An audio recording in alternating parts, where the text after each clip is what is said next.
korupsi. Apa itu korupsi? Korupsi adalah istilah yang berasal dari bahasa Latin corruptio yang bermakna busuk.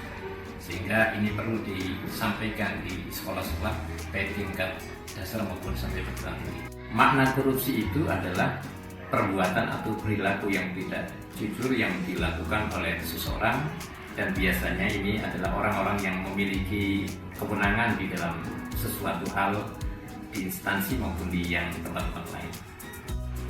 Pendidikan anti korupsi adalah langkah untuk melakukan sebuah pencegahan secara dini, baik yang dilakukan oleh lembaga-lembaga formal maupun non-formal.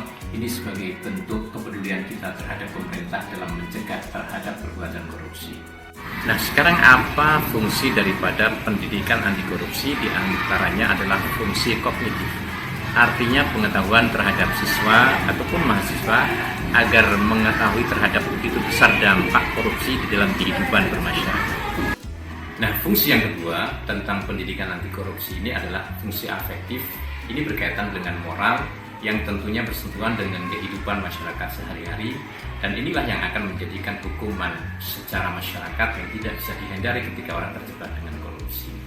Fungsi yang ketiga adalah tentang fungsi psikomotorik, yang ini tentunya dalam rangka untuk melakukan atau memerangi terhadap perilaku korupsi yang sangat tidak baik dan berdampak sesuatu yang sangat luas di kehidupan masyarakat yang ada di sekelilingnya. Nah, sekarang apa yang menjadi salah satu nilai di dalam pendidikan anti korupsi? Satu adalah nilai disiplin, bahwa disiplin ini adalah merupakan suatu latar belakang yang sangat bagus. Yang kedua adalah nilai tanggung jawab, bahwa tanggung jawab merupakan satu hal yang tidak boleh ditinggalkan dalam hal apapun.